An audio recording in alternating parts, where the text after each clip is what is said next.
महिलाएं विकास और देश सेवा के हर क्षेत्र में बढ़ चढ़कर योगदान दे रही हैं। मुझे ये देखकर प्रसन्नता होती है कि हमारे देश में महिलाओं के आर्थिक सशक्तिकरण पर विशेष ध्यान दिया जा रहा है। देख रहे हैं कि भारत ने न केवल विश्व मंच पर अपना यथोचित स्थान बनाया है, बल्कि अंतर्राष्ट्रीय व्यवस्था में अपनी प्रतिष्ठा को बढ़ाया भी है। भारत ने अंतर्राष्ट्रीय मंच पर अग्रणी स्थान बनाया है तथा G20 देशों की अध्यक्षता का दायित्व भी संभाला है। मेरे प्यारे देशवासियों, देश के स्वतंत्रता दिवस पर आप सभी को मेरी हार्दिक बधाई। ये दिन हम सब के लिए गौरवपूर्ण और पावन है। चारों ओर उत्सव का वातावरण देखकर मुझे बहुत प्रसन्नता हो रही है। ये प्रसन्नता और गर्व की बात है कि कस्बों और गांव में यानी देश में हर जगह बच्चे, युवा और बुजुर्ग सभी उत्साह के साथ स्वतंत्रता दिवस के पर्व को मनाने की तैयारी कर रहे हैं। हमारे देशवासी बड़े उत्साह के साथ आज़ादी का अमृत महोत्सव मना रहे हैं। स्वाधीनता दिवस का उत्सव मुझे मेरे बचपन के दिनों की याद भी दिलाता है। अपने गांव के स्कूल में स्वतंत्रता दिवस समारोह में भाग लेने की हमारी खुशी रोके नहीं रुकती थी। जब त्रिरंगा फहराया जाता था तो हमें लगता था जैसे हमारी शरीर में बिजली सी दौड़ गई हो। देशभक्ति के गौरव से भरे हुए हृदय के साथ हम सब राष्ट्रीय ध्वज को सलामी देते थे तथा राष्ट्रगान गाते थे। मिठाइयाँ बांटी जाती थी और देशभक्ति के गीत गाए जाते थे जो कई दिनों तक हमारी मन में गूंजते रहते थे। ये मेरा सौभाग्य रहा है कि जब मैं स्कूल में शिक्षक बनी तो मुझे उन अनुभवों को फिर से जीने का अवसर प्राप्त हुआ। जब हम बड़े होते हैं तो हम अपने खुशी को बच्चों की तरह व्यक्त नहीं कर पाते, लेकिन मुझे विश्वास है कि राष्ट्रीय पर्व से जुड़े देशभक्ति की गहरी भावना में तनिक भी कमी नहीं आती है। स्वतंत्रता दिवस हमें ये याद दिलाता है कि हम केवल एक व्यक्ति ही नहीं है, बल्कि हम एक ऐसे महान जन समुदाय का हिस्सा है जो अपनी तरह का सबसे बड़ा और जीवंत समुदाय है। ये विश्व के सबसे बड़े लोकतंत्र के नागरिकों का समुदाय है। जब हम स्वतंत्रता दिवस समारोह मनाते हैं तो वास्तव में हम एक महान लोकतंत्र के नागरिक होने का उत्सव भी मनाते हैं। हमें हर एक की अलग अलग पहचान है। जाति, पंथ, भाषा और क्षेत्र के अलावा हमारी अपने परिवार और कार्य क्षेत्र से जुड़े पहचान भी होती है, लेकिन हमारी एक पहचान ऐसे है जो इन सब से ऊपर है और हमारी वो पहचान है भारत का नागरिक होना। हम सभी समान रूप से इस महान देश के नागरिक हैं। हम सबको समान अवसर और अधिकार उपलब्ध है तथा हमारे कर्तव्य भी समान है। लेकिन ऐसा हमेशा नहीं था। भारत लोकतंत्र की जननी है और प्राचीन काल में भी हमारे यहाँ जमीनी स्तर पर लोकतांत्रिक संस्थाएं विद्यमान थी, किंतु लंबे समय तक चले औपनिवेशिक शासन ने उन लोकतांत्रिक संस्थाओं को मिटा दिया था। 15 अगस्त 1947 के दिन देश ने एक नया सपेरा देखा। उस दिन हमने विदेशी शासन से तो आज़ादी हासिल की है, हमने अपनी नियति का निर्माण करने की स्वतंत्रता भी प्राप्त की।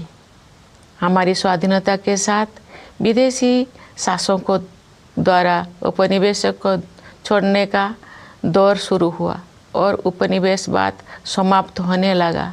हमारे द्वारा स्वाधीनता के लक्ष्य को प्राप्त करना तो महत्वपूर्ण था ही, लेकिन उससे भी अधिक उल्लेखनीय है हमारे स्वाधीनता संग्राम का अनोखा तरीका।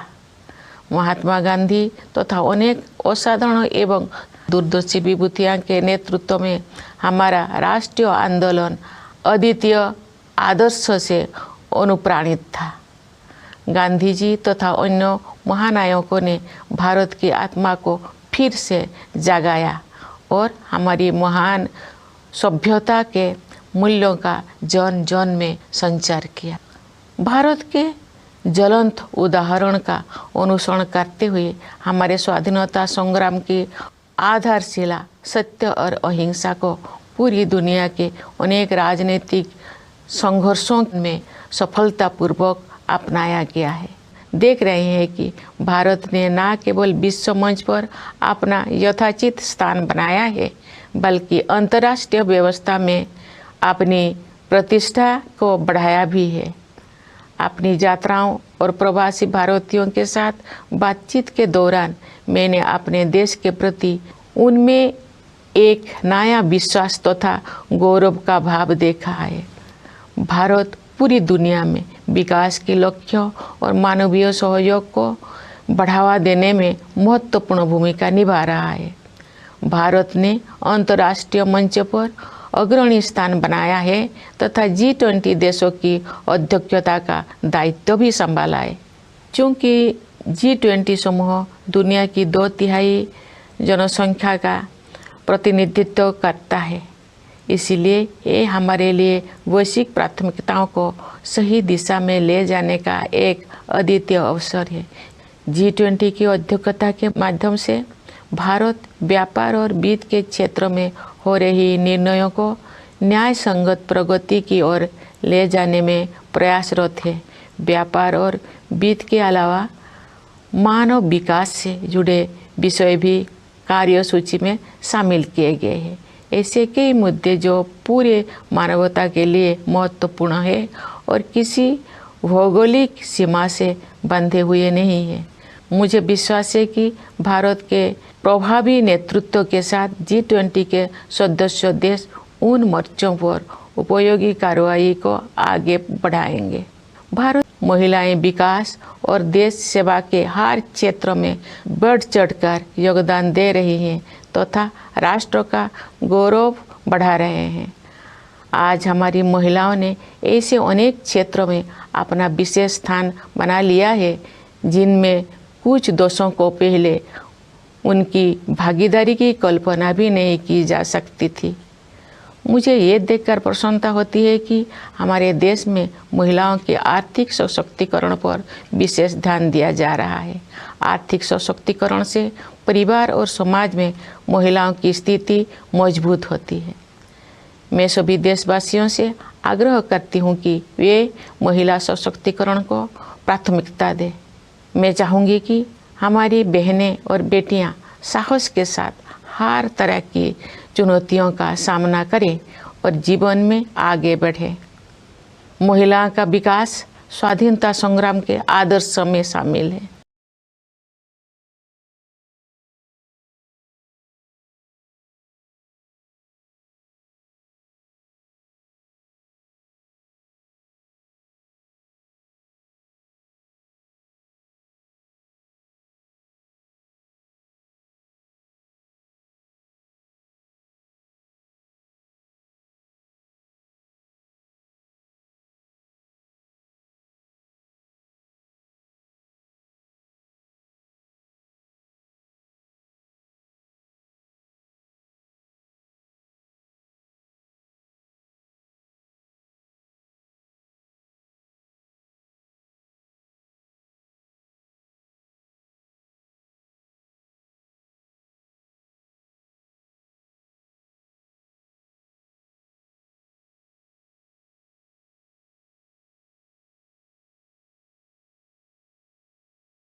Red Fort, that is Prime Minister's cavalcade, immediately after paying homage at Rajghat to the father of the nation, Mahatma Gandhi. Prime Minister Modi will now be inspecting the Guard of Honor en route to the ramparts of Red Fort, where he is going to be greeted by Raksha Mantri, Raksha Rajya Mantri and heads of the tri-services. Live visuals from Red Fort.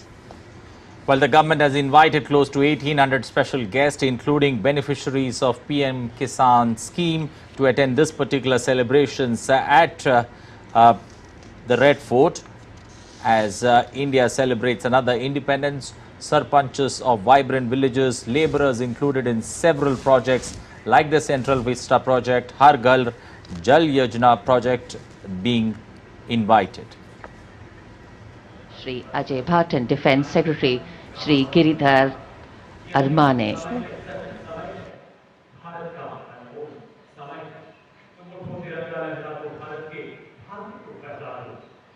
The two Guard of Honours, this right in front you see is the National Flag Guard, and as the Prime Minister's carcade follows the gentle contours of the moat of Red Fort, moving towards Lahori Gate, where is positioned the Prime Minister's Guard of Honor.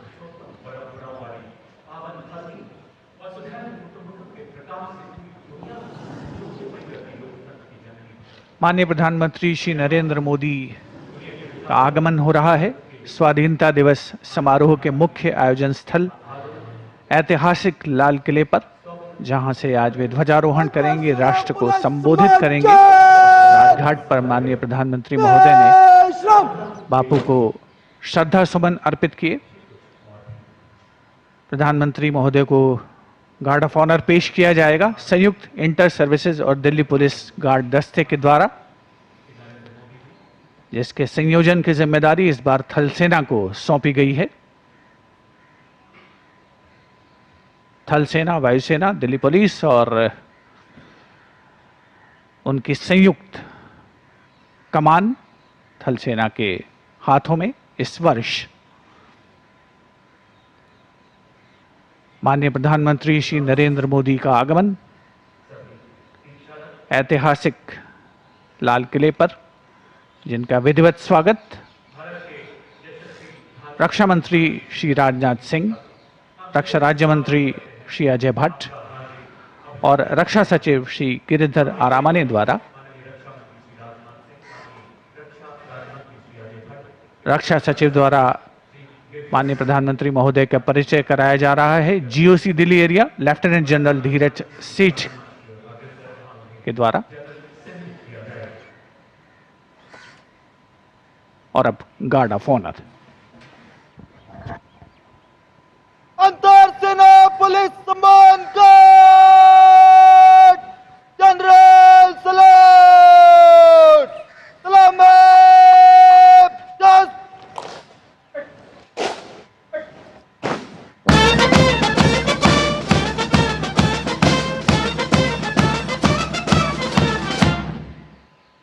अंतर सेना police सम्मान guard Punjab just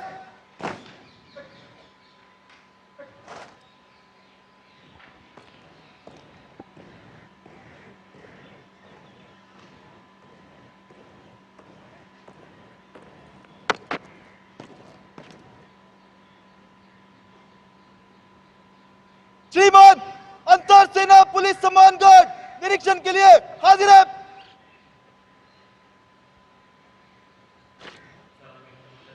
Major Vikas Sangwan announcing that the guard is ready for inspection, requesting the Prime Minister to inspect the Guard of Honor. And when the inspection begins, the band position there will strike up a slow march.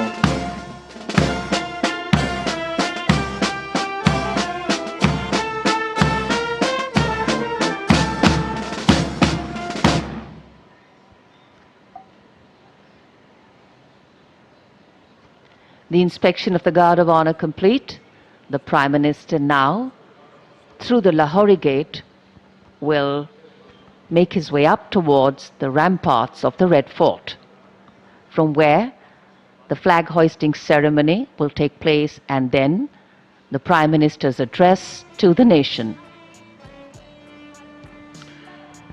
सम्मान गारद का निरीक्षण करने के बाद प्रधानमंत्री अब लाल किले की प्राचीर की ओर अग्रसर। विशाल और भव्य लाहौरी गेट, प्रवेश के लिए काठ का पुल, 41 फीट ऊंचा और 24 फीट चौड़ा लाहौरी गेट, ऊंचा मेहराबदार दरवाजा, दरवाजे की 3 मंजिलें हैं। यहां से प्रवेश करने के बाद प्राचीर पर पहुंचने के लिए सीढ़ियां हैं।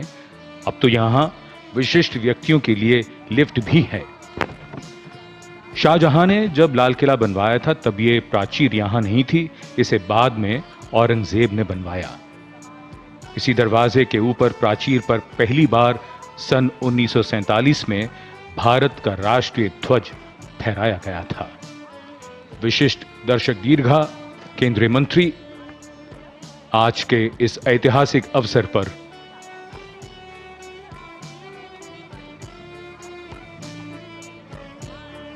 dignitaries in the VIP enclosures awaiting the arrival up to the ramparts of the Prime Minister.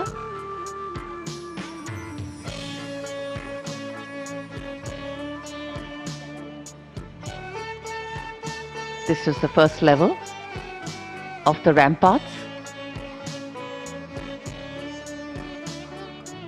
Raksha Mantri Rajnath Singh and the 3 service chiefs greeting the Prime Minister.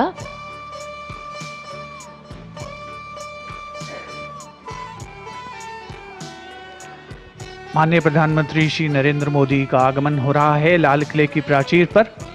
प्रथम तल पर उनका स्वागत किया गया। रक्षा मंत्री श्री राजनाथ सिंह, रक्षा राज्य मंत्री Shri Ajay Bhatt, chief of defence staff general Anil Chauhan, सेना प्रमुख जनरल मनोज पांडे, नौसेना प्रमुख एडमिरल आर हरि कुमार और वायुसेना प्रमुख air chief marshal V R. Chaudhari के द्वारा विशिष्ट दर्शक दीर्घा, जिसमें केंद्रीय मंत्रिमंडल के सदस्य, वरिष्ठ अधिकारीगण, विदेशी राजनयिक सभी आज भारत के इस स्वाधीनता दिवस समारोह का हिस्सा बनने के लिए ऐतिहासिक लाल किले की प्राचीर पर उपस्थित हैं।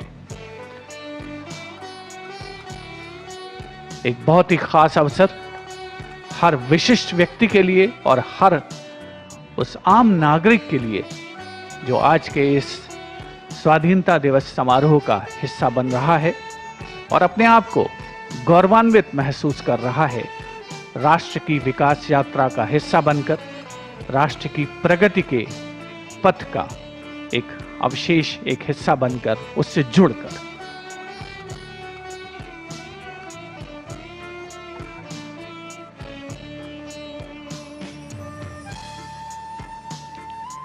The people of a democracy, its engines, its driving force, a sampling of right from the ones with the power, the ones that empower, the governed and the governing, all present over here as India comes together to celebrate her 77th Independence Day with dignity, pride, respect and gratitude. And this is the unity in diversity, the street that epitomizes Chandni Chowk. लाल किले के सामने सर्वधर्म समभाव की अनूठी तस्वीर। लाल किले के ठीक सामने बाईं ओर श्री दिगंबर जैन लाल मंदिर जी, जिसमें पक्षियों का चिकित्सालय भी है, उसी से लगा हुआ बराबर में उसके प्राचीन गौरी शंकर मंदिर। और ये दृश्य यहां सीधा चांदनी चौक की ओर। विशिष्ट दर्शक दीर्घाएं और लाल किले के बिल्कुल बाईं ओर भोजला पहाड़ी पर जामा मस्जिद, आर्य समाज मंदिर, गुरुद्वारा शीशगंज। लाल किले से शुरू होकर चांदनी चौक जहां समाप्त होता है, वहां फतेहपुरी मस्जिद। ये पूरा इलाका संदेश देता है धार्मिक संभाव का, सद्भाव का, और कहता है कि मजहब नहीं सिखाता आपस में बैर रखना।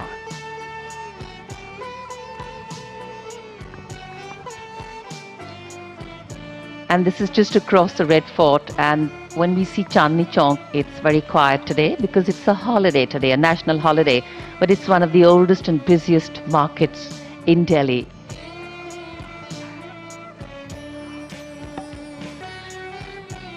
पिछले कुछ समय से इस समारोह में कुछ नए आयाम जोड़े गए हैं और आज जैसा कि हम सब जानते हैं, आज के समारोह से आजादी का अमृत महोत्सव संपन्न होगा और जैसे ही प्रधानमंत्री द्वारा राष्ट्रीय ध्वज फहराया जाएगा, भारतीय वायुसेना के 2 उन्नत हल्के हेलीकॉप्टर मार्क 3 ध्रुव यहां पुष्प वर्षा करते हुए उड़ान भरेंगे। पहले हेलीकॉप्टर में विंग कमांडर अंबर अग्रवाल और दूसरे में स्क्वाड्रन लीडर हिमांशु शर्मा होंगे।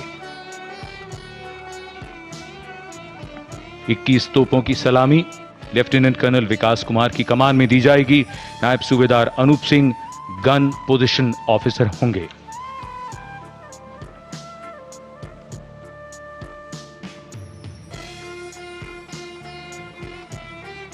Foreign dignitaries, special invitees from the different embassies also here, regular presence. In fact, faces are also familiar for many of us who've been in India, the foreign dignitaries, so we see them, they come every year. ये गौरव गाथा है। I think India is celebrated today across the world for its uniqueness, for its tolerance and its diversity in so many ways. There is always a lot of strength in gentleness. There is a lot of strength in acceptance, and there is a lot of sense which one sees as to how we slowly but completely integrate all those who have once been a part of India or are going to be a part of India. That's the beauty of our inclusivity. अनेकता में एकता, वसुधैव कुटुंबकम, सर्वधर्म समभाव, यही है हमारे देश की पहचान। भारत का स्वाधीनता दिवस समारोह, 77वां स्वतंत्रता दिवस, लाल किले के प्राचीर के ठीक सामने राष्ट्रीय ध्वज गार्ड मौजूद है, जिसमें सेना, नौसेना, वायुसेना और दिल्ली पुलिस के 5 अधिकारी और 128 सैन्यकर्मी मौजूद हैं। कमान संभाली है मेजर अभिनव देथा ने। सेना का जो कंटिंजेंट है उसको लीड कर रहे हैं मेजर मुकेश कुमार सिंह। नौसेना दस्ते की कमान संभाली है लेफ्टिनेंट कमांडर हरप्रीत मान ने और वायुसेना कंटिंजेंट को लीड कर रहे हैं squadron leader Shreya Chaudhary. Delhi police के दस्ते की कमान संभाली है एडिशनल डीसीपी शशांक जायसवाल ने।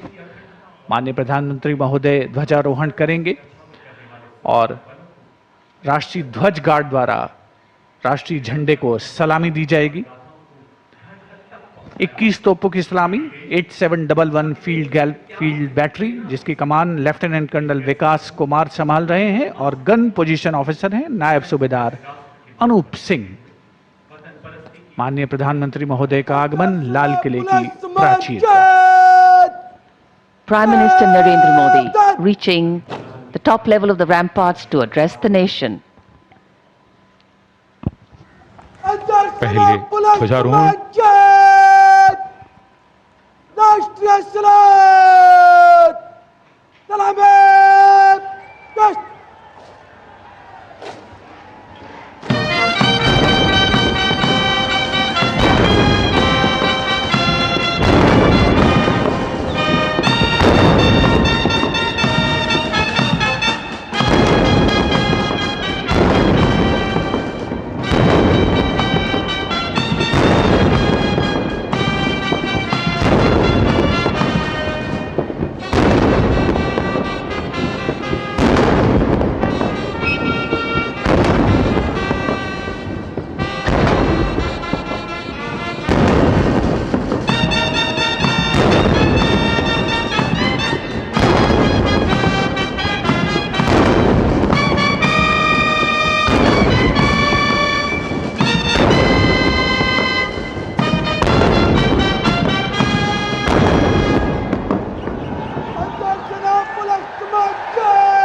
सेना पुलिस सम्मान जय भगत जय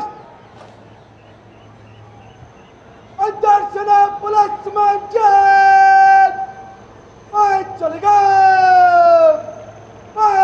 भारतीय वायुसेना के 2 उन्नत हेलीकॉप्टर मार्क 3 पुष्प वर्षा के लिए उपस्थित होते हुए यहाँ ऐतिहासिक लाल किले की प्राचीर के ठीक सामने कुछ ही क्षणों में वो पहुंचेंगे और पुष्प वर्षा करेंगे। यहाँ उपस्थित जन समूह के ऊपर विंग कमांडर अंबर अग्रवाल और स्क्वाड्रन लीडर हिमांशु शर्मा इन 2 हेलीकॉप्टर्स में उपस्थित, जिन्होंने हिंडन एयरबेस से उड़ान भरी है।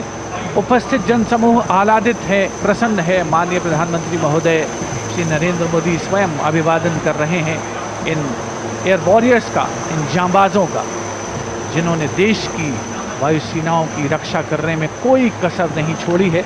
और यहाँ स्वाधीनता दिवस समारोह को एक पुष्पित कलेवर प्रदान करते हुए The ceremonial red and gold flower petals being showered from the air warriors up in the sky. And here, the National Flag Guard marching off, commanded by Major Abhinav Detha. And in a short while from now, the Prime Minister will address the nation.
मेरे प्रिय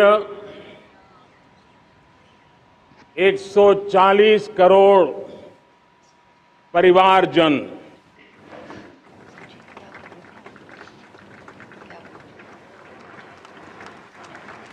दुनिया का सबसे बड़ा लोकतंत्र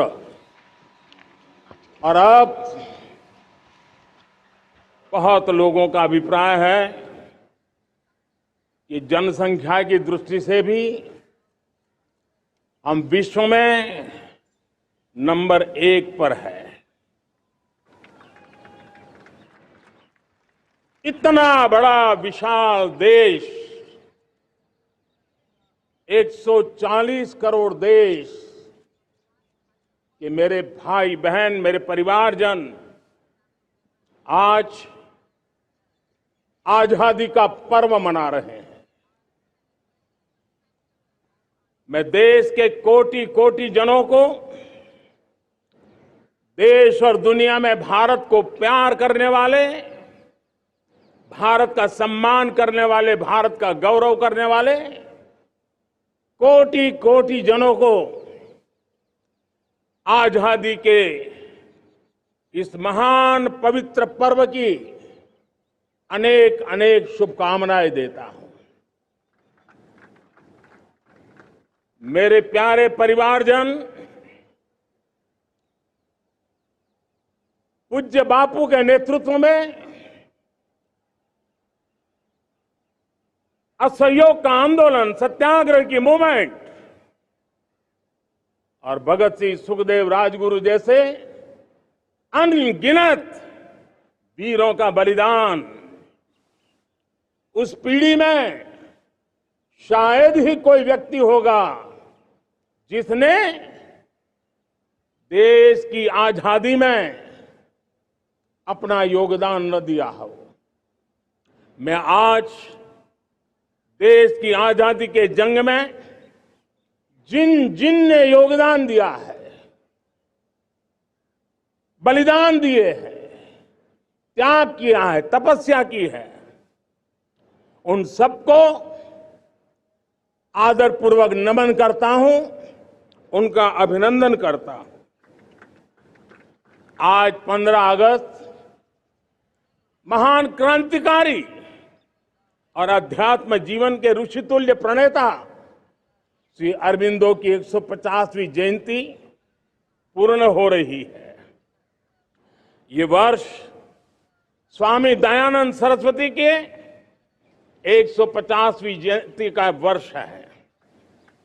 ये वर्ष रानी दुर्गावती के 500वीं जन्मशती का बहुत ही पवित्र अवसर है, जो पूरा देश बड़े धामधूम से मनाने वाला है।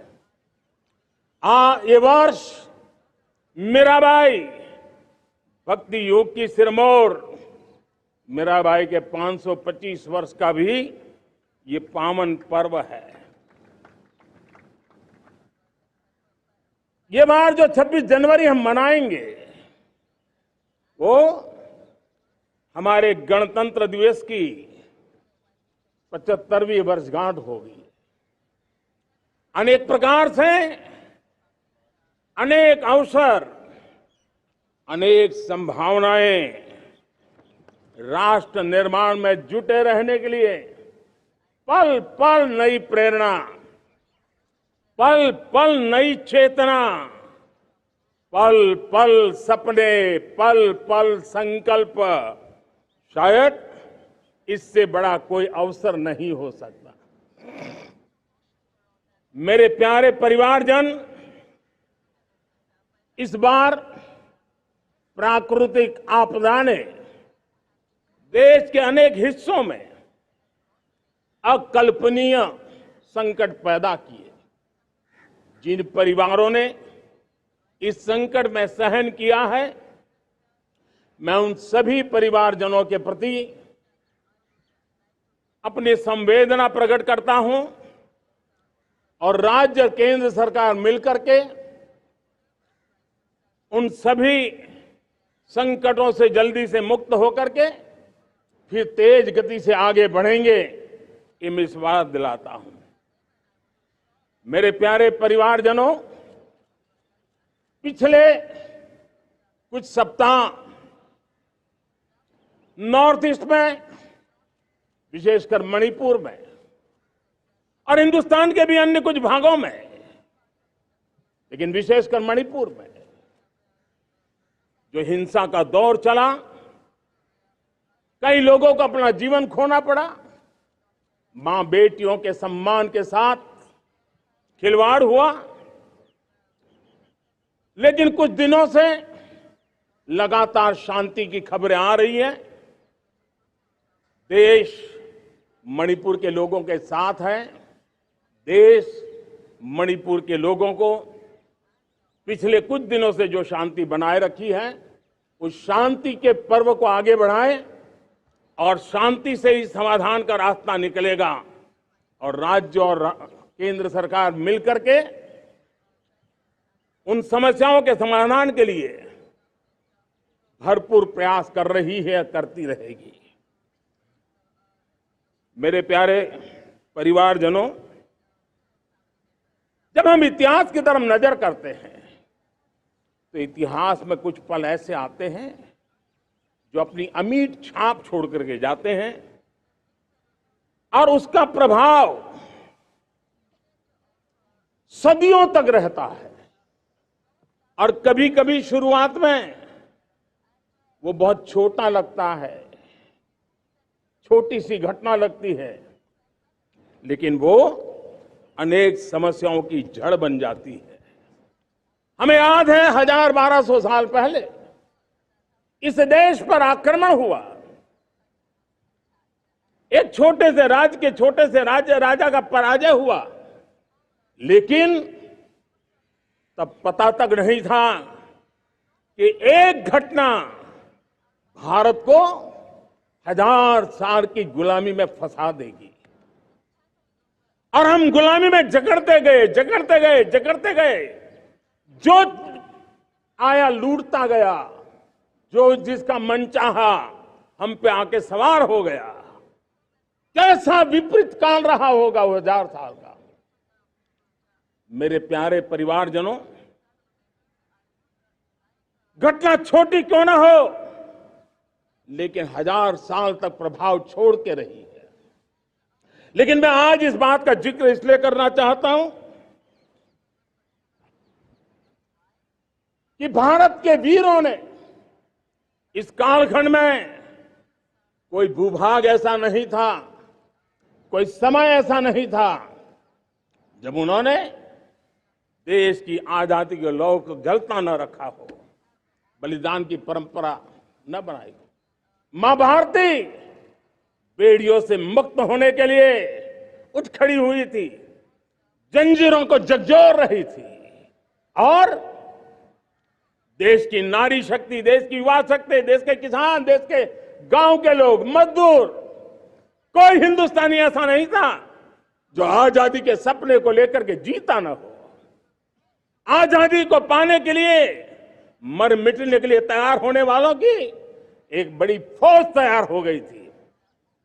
जेलों में जवानी खपाने वाले अनेक महापुरुष हमारे देश की आजादी को, इन गुलामी की बेड़ियों को तोड़ने के लिए लगे हुए थे।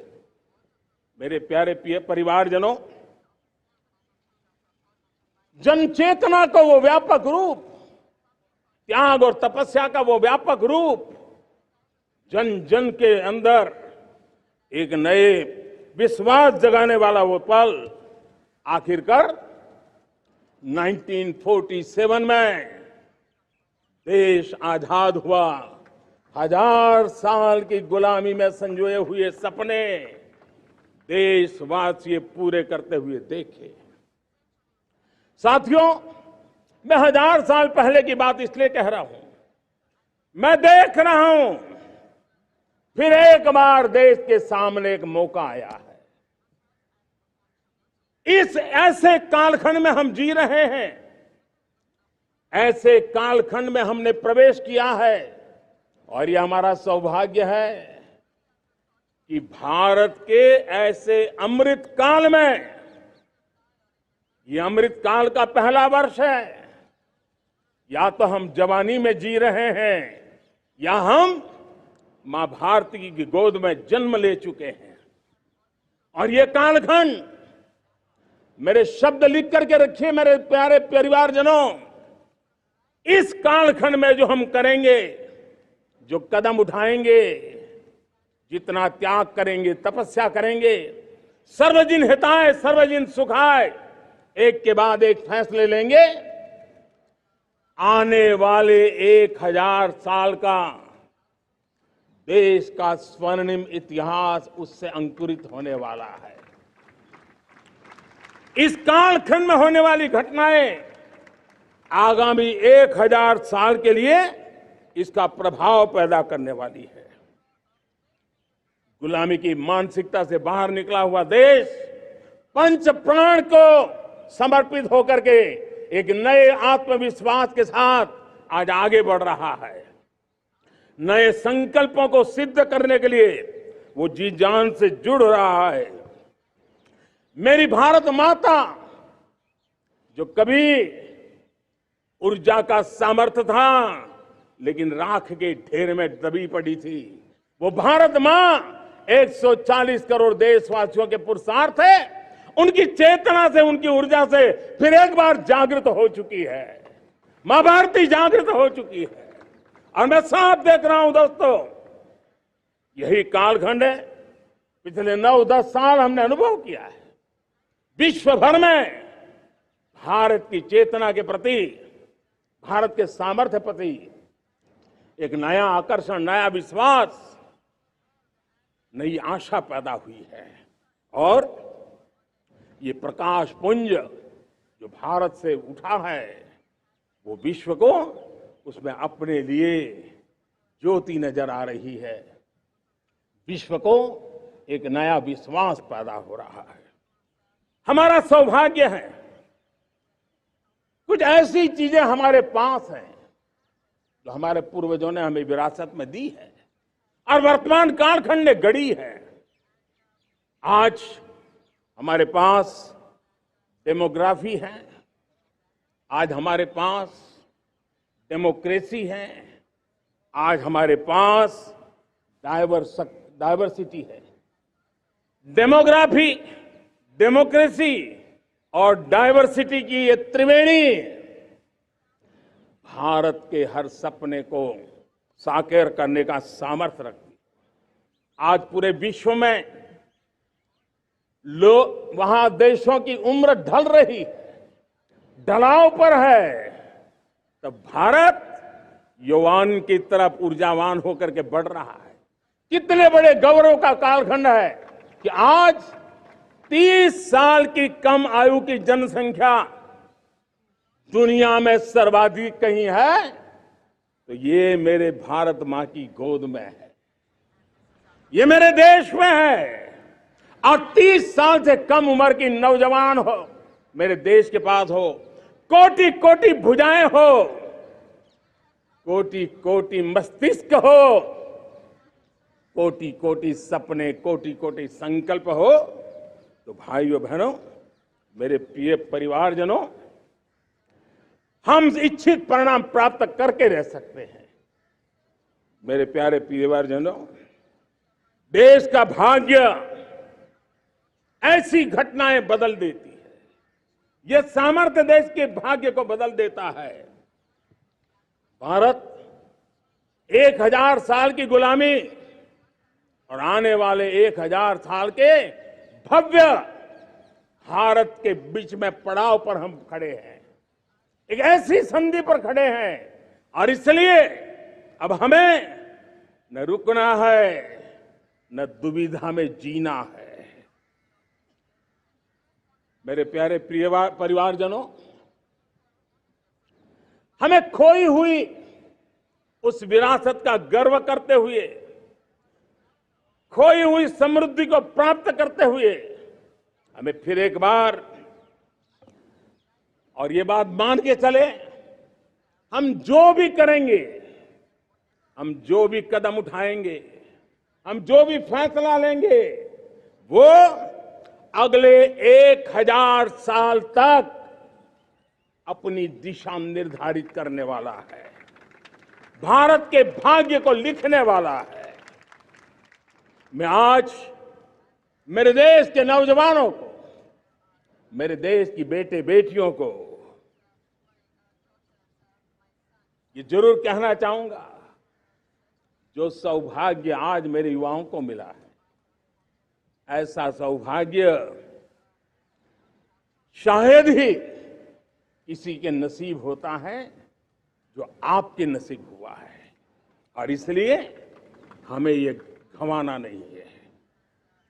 युवा शक्ति पर मेरा भरोसा है, युवा शक्ति में सामर्थ्य है, और हमारी नीतियां, हमारी रीतियां भी उस युवा सामर्थ्य को और बल देने के लिए है। आज मेरे युवाओं ने दुनिया में पहले 3 स्टार्टअप इकोसिस्टम में भारत को स्थान दिला दिया है। विश्व के युवाओं को अचंभा हो रहा है भारत के इस सामर्थ्य को लेकर के, भारत की इस ताकत को देख करके। आज दुनिया टेक्नोलॉजी ड्रिवन है और आने वाला युग टेक्नोलॉजी से प्रभावित रहने वाला है, और तब टेक्नोलॉजी में भारत की जो टैलेंट है उसकी एक नई भूमिका रहने वाली है। साथियों, मैं पिछले दिनों G20 समिट में बाली गया था, और बाली में दुनिया के समृद्ध देश, दुनिया के विकसित देश भी, उनके मुखिया मुझे भारत की डिजिटल इंडिया की सफलता के लिए बारीकियों से जानने के लिए इच्छुक थे। हर कोई इसका सवाल पूछता था, और जब मैं उनको कहता था कि भारत ने जो कमाल किया है ना, वो दिल्ली, मुंबई, चेन्नई तक सीमित नहीं है। भारत ने जो कमाल कर रहा है, मेरे टियर 2, टियर 3 सिटी के युवा भी आज मेरे देश का भाग्य घड़ रहे हैं छोटे छोटे स्थान के मेरे नौजवान। और मैं आज बड़े विश्वास से कहता हूं, देश का ये जो सामर्थ्य नया नजर आ रहा है, और इसलिए मैं कहता हूं हमारे छोटे शहर आकार और आबादी में छोटे हो सकते हैं। ये हमारे छोटे छोटे शहर, हमारे कस्बे आकार और आबादी में छोटे हो सकते हैं, लेकिन आशा और आकांक्षा, प्रयास और प्रभाव वो किसी से कम नहीं है। वो सामर्थ्य उनके अंदर है। नए ऐप्स, नए सॉल्यूशन, टेक्नोलॉजी, डिवाइस। अब खेलों की दुनिया देखिए, कौन बच्चे हैं? झुग्गी झोंपड़ी से निकले हुए बच्चे आज खेलों की दुनिया में पराक्रम दिखा रहे हैं। छोटे छोटे गांव के, छोटे छोटे कस्बे के नौजवान, हमारी बेटे बेटियां आज कमाल दिखा रही है। अब देखिए, मेरे देश की 100 जितनी स्कूल ऐसी हैं जहां के बच्चे सैटेलाइट बना करके सैटेलाइट छोड़ने की तैयारियां कर रही है। आज हजारों टिंकरिंग लैब नए वैज्ञानिकों का गर्भाधान कर रही है। आज हजारों टिंकरिंग लैब लाखों बच्चों को साइंस और टेक्नोलॉजी की राह पर आगे बढ़ने के लिए प्रेरणा दे रही है। मैं मेरे देश के नौजवानों को कहना चाहता हूं, अवसरों की कमी नहीं है। आप जितने अवसर चाहेंगे, ये देश आसमान से भी ज्यादा अवसर आपने देने का सामर्थ्य रखता है।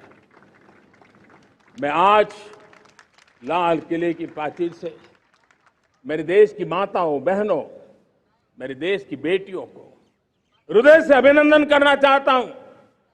देश आज जब पहुंचा है, अब विशेष शक्ति जुड़ रही है मेरी माताओं बहनों के सामर्थ्य की।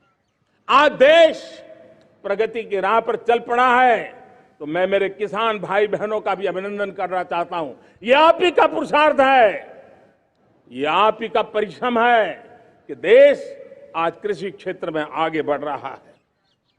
मैं मेरे मजदूरों का, मेरे श्रमिकों का, मेरे प्रिय परिवारजन, ऐसे कोटि कोटि श्रमिकों को आज मैं नमन करता हूं, उनका अभिनंदन कर रहा हूं। देश आज जो आधुनिकता की ओर बढ़ रहा है, विश्व की तुलना करने वाले सामर्थ्य के साथ नजर आ रहा है, उसके पीछे मेरे देश के मजदूरों का, मेरे देश के श्रमिकों का बहुत बड़ा योगदान है। आज समय कहता है कि लाल किले की प्राचीर से मैं उनका अभिनंदन करूं, उनका अभिवादन करूं। और ये मेरे परिवारजन, 140 करोड़ देशवासी, मेरे इन श्रमिकों का, रेहड़ी पटरी वालों का, फूल सब्जी बेचने वालों का हम सम्मान करते हैं। मेरे देश को आगे बढ़ाने में, मेरे देश को प्रगति की नई ऊंचाई पर ले जाने में प्रोफेशनल्स की बहुत बड़ी भूमिका है, बढ़ती रही है। चाहे साइंटिस्ट हो, चाहे इंजीनियर्स हो, डॉक्टर्स हो, नर्सेज हो, शिक्षक हो, आचार्य हो, यूनिवर्सिटीज हो, गुरुकुल हो, हर कोई मां भारती का भविष्य उज्जवल बनाने के लिए अपनी पूरी ताकत से लगा हुआ है। मेरे प्यारे परिवारजनों, राष्ट्रीय चेतना वो एक ऐसा शब्द है जो हमें चिंताओं से मुक्त कर रहा है। और आज वो राष्ट्रीय चेतना ये सिद्ध कर रही है कि भारत का सबसे बड़ा सामर्थ्य बना है भरोसा, भारत का सबसे बड़ा सामर्थ्य बना है विश्वास।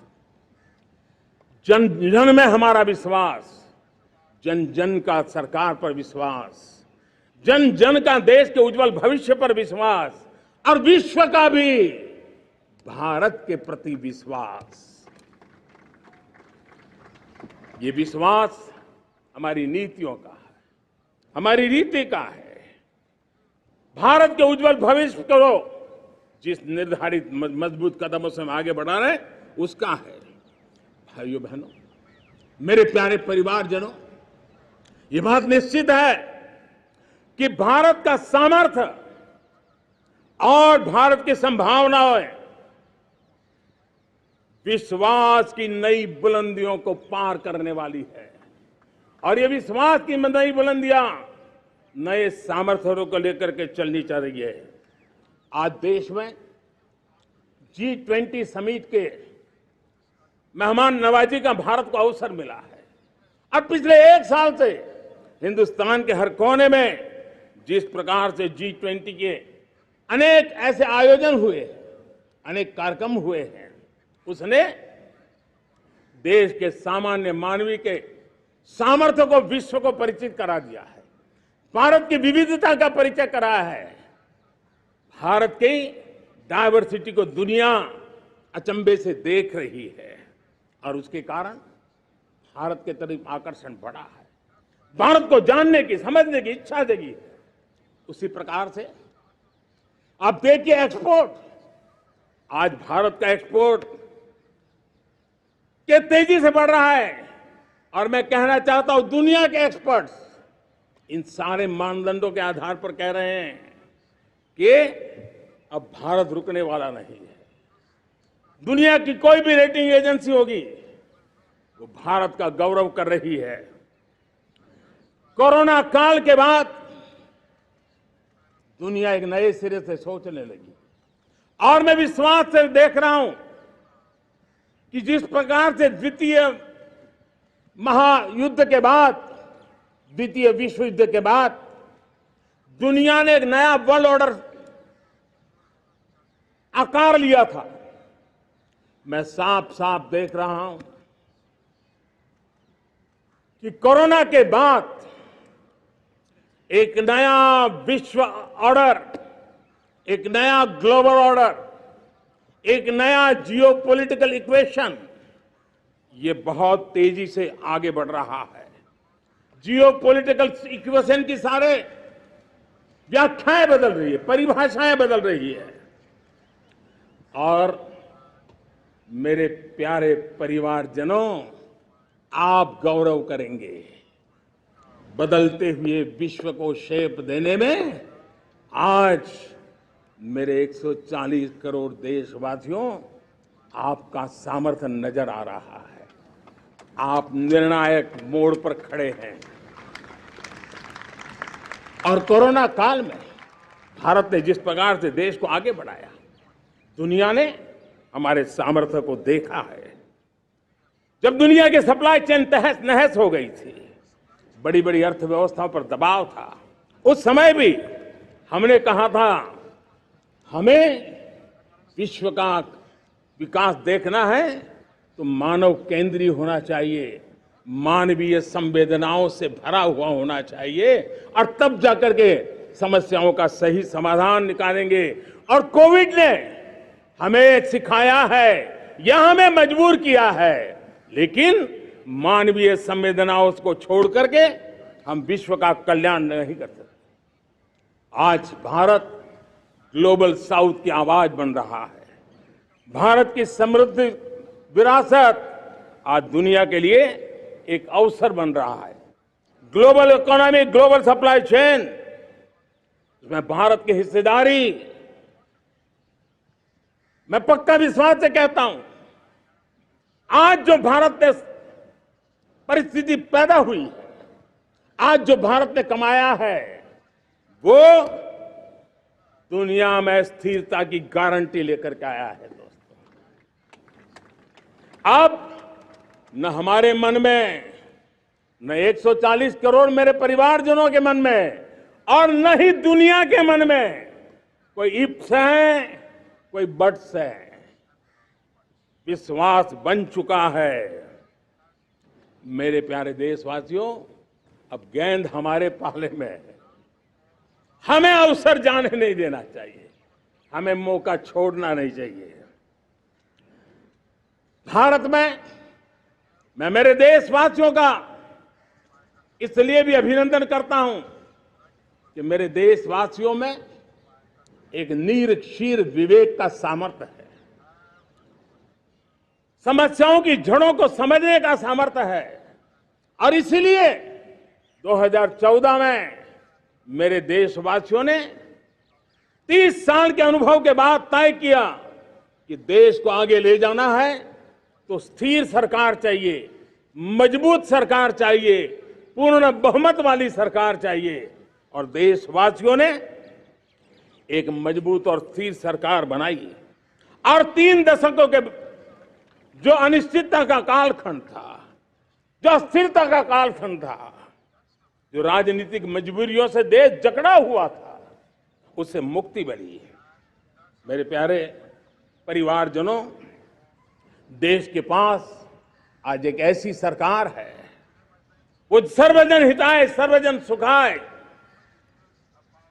देश के संतुलित विकास के लिए समय का पल पल और जनता की पाई पाई, जनता की भलाई के लिए लगा रही है।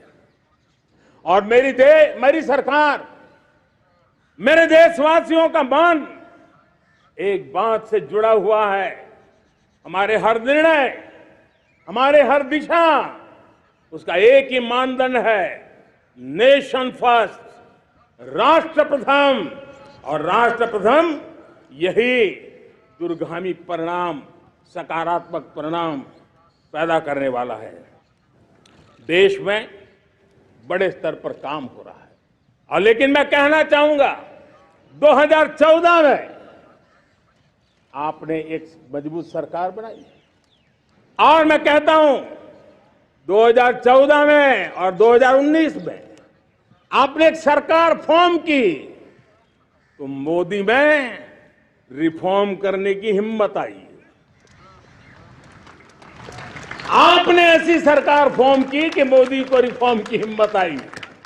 और जब मोदी ने एक के बाद एक रिफॉर्म किए, तो मेरे ब्यूरोक्रेसी के लोग, मेरे लाखों हाथ पैर जो हिंदुस्तान के कोने कोने में सरकार के हिस्से के रूप में काम कर रहे हैं, उन्होंने, ब्यूरोक्रेसी ने ट्रांसफॉर्म करने के लिए, परफॉर्म करने की जिम्मेवारी बखूबी निभाई। और उन्होंने परफॉर्म करके दिखाया, और जनता जनार्दन जुड़ गई, तो वो ट्रांसफॉर्म होता भी नजर आ रहा है। और इसलिए रिफॉर्म, परफॉर्म, ट्रांसफॉर्म, ये कालखंड अब भारत के भविष्य को गढ़ रहा है। और हमारी सोच देश की उस ताकतों को बढ़ावा देने पर है जो आने वाले 1000 साल की नींव को मजबूत करने वाले। दुनिया को युवा शक्ति की जरूरत है, युवा स्किल की जरूरत है। हमने अलग स्किल मिनिस्ट्री बनाई, वो भारत की आवश्यकताओं को तो पूरी करेगी, वो दुनिया की आवश्यकताओं को पूरी करने का भी सामर्थ्य रखेगी। हमने जल शक्ति मंत्रालय बनाया। मंत्रालय की बनाने की रचना को भी अगर वो एनालिसिस करेगा ना, तो इस सरकार के मन मस्तिष्क को बड़े अच्छे ढंग से आप समझ पाएंगे। हमने जल शक्ति मंत्रालय बनाया। ये जल शक्ति मंत्रालय हमारे देश के एक एक देशवासियों को पीने का शुद्ध पानी पहुंचे, पर्यावरण की रक्षा के लिए पानी के प्रति संवेदनशील व्यवस्थाएं विकसित हो, उस पर हम बल रहे हैं। हमारे देश में कोरोना के बाद दुनिया देख रही है, होलिस्टिक हेल्थ केयर ये समय की मांग है। हमने अलग आयुष मंत्रालय बनाया, और योग और आयुष आज दुनिया में अपना परचम लहरा रहे हैं। हमने दुनिया को हमारे कमिटमेंट के कारण विश्व का हमारे प्रति ध्यान गया है। अगर हम ही हमारे इस सामर्थ्य को नकार देंगे तो फिर दुनिया कैसे स्वीकार करेगी। लेकिन जब मंत्रालय बना तो दुनिया को भी उसका मूल्य समझ में आया। मत्स्य पालन, हमारा इतना बड़ा समुद्री तट, हमारे कोटि कोटि मछुआरे भाई बहन, उनका कल्याण भी हमारे दिलों में है। और इसलिए हमने अलग से मत्स्य पालन को लेकर के, पशुपालन को लेकर के, डेयरी को लेकर के अलग मंत्रालय की रचना की, ताकि समाज के जिस वर्ग के लोग पीछे रह गए उनको हम साथ लें। देश में सरकारी अर्थव्यवस्था के हिस्से होते हैं, लेकिन समाज की अर्थव्यवस्था का एक बड़ा हिस्सा है कोऑपरेटिव मूवमेंट। उसको बल देने के लिए, उसको आधुनिकता लाने के लिए, और देश के कोने कोने में लोकतंत्र की एक सबसे बड़ी इकाई को मजबूत करने के लिए हमने अलग कोऑपरेटिव मंत्रालय बनाया और वो हमारी सहकारी संस्थाएं उसका जाल बिछा रहा है ताकि गरीब से गरीब की वहां सुनवाई हो, उसकी आवश्यकताओं की पूर्ति हो और वो भी राष्ट्र के विकास की योगदान में एक छोटी इकाई का हिस्सा बनकर के उसमें वो योगदान दे रखें। हमने सहकार से समृद्धि का रास्ता अपनाया है। मेरे प्यारे परिवारजनों, जब हम 2014 में आए थे तो हम वैश्विक अर्थव्यवस्था में 10वें नंबर पर थे और आज 140 करोड़ देशवासियों का पुरुषार्थ रंग लाया है कि हम विश्व की अर्थव्यवस्था में 5वें नंबर पर पहुंच चुके हैं। और ये ऐसे ही नहीं हुआ है।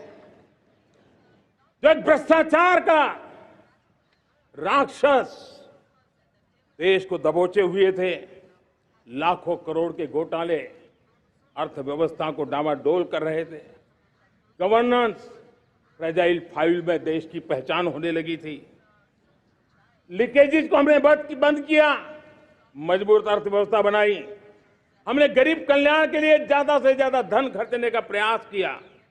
और आज मैं देशवासियों को बताना चाहता हूं कि जब देश आर्थिक रूप से समृद्ध होता है तो सिर्फ तिजोरी नहीं भरती है, देश का सामर्थ्य बढ़ता है, देशवासियों का सामर्थ्य बढ़ता है। और तिजोरी का पाई पाई अगर ईमानदारी से जनता जनार्दन के लिए खर्च करने का संकल्प लेने वाली सरकार हो तो परिणाम के साथ है। मैं 10 साल का हिसाब तिरंगे की साक्षी में लाल किले की प्राचीर से मेरे देशवासियों को दे रहा हूं।